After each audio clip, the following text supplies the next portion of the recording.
Should I buy Gray Zone Warfare?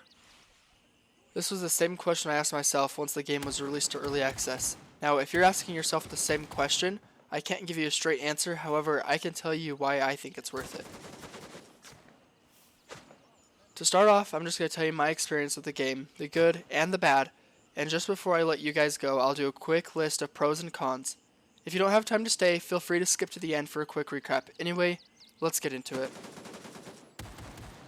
Once I saw Gray Zone Warfare go into early access for as little as $35, I was hesitant to make the purchase, especially knowing how rough early access games have been recently. But after watching a few videos on the game, I decided to give it a go. Dropping $35 on the game and starting it up, I noticed a very big feature that I was excited to see. If you're anything like me, you're sick of PvP. After countless hours on Call of Duty and feeling my blood pressure rise just from booting up the game, I avoid PvP if possible. So after I saw Joint Operations game mode, I was more than excited. Now, Joint Operations allows players to enjoy everything about Gray Zone Warfare except the PvP by simply disabling it. Worried that the community would be toxic and PvP would be a constant problem, I jumped straight into Joint Ops. However, after watching further videos of content creators, I noticed that PvP is a minor issue that doesn't present itself often. Whether a player is in your same faction or not, all the players seem to get along.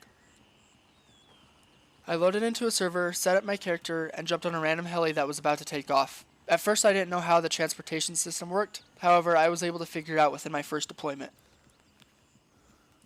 The health system in Gray Zone Warfare can seem daunting, however don't be intimidated. I found that although there are plenty of different medical items, most of them do the same job. After only a few deployments I was able to completely understand the system. Another thing I like is the fact that the game is reasonable for the player. While it's easy to die and lose all your gear, it's not too difficult to get some low quality gear, jump back in, and retrieve your kit. I found that after multiple deaths, I was only unable to retrieve my gear once. So remember, although you died, it's not over.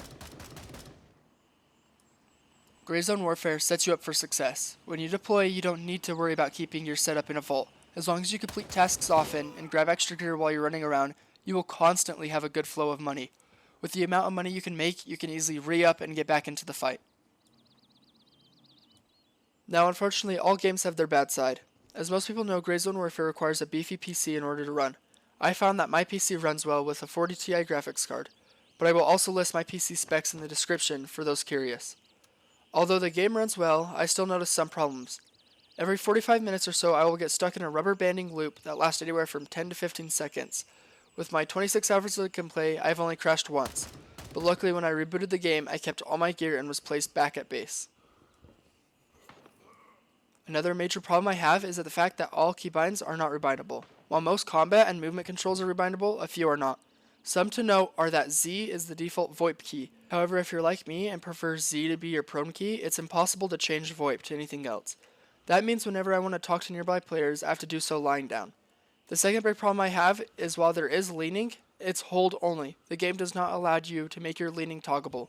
While some may not find either of these to be a problem, I personally struggle with these. Before we go to the pros and cons list, I want to show you my Steam review of the game. I hope it may help you in your choice to purchase Gray Zone Warfare. My review reads, okay, I'm gonna be real. This game is obviously not ready for release, it's buggy and has rubber banding problems, and some AI problems. Now, if you really enjoy this genre, or just really want to play this game, I would recommend it. However, do not go into it expecting a polished experience. I personally am enjoying it. Now for the pros and cons. Under the pros list, amazing replayability, fun quest, addicting gameplay, challenging, forgiving, sets you up for success, great customizability, and frequent patches. But with that comes the cons. Lag and bug issues, rubber banding, somewhat often crashes, some AI issues, and time between transport call-ins. For my final thoughts, if you enjoy tactical games, like the extraction shooter genre, and like challenging gameplay, you might like Gray Zone Warfare. However, do not go into it with the expectation of a finished, ready-to-be-released game. The game is early access for a good reason and has amazing potential. If you are on the fence, I would consider your PC specs and watch many more videos. I hope I was able to help with your decision, or at least entertain you for some time. Anyway, thank you for stopping by and have a great day. I'll see you next time.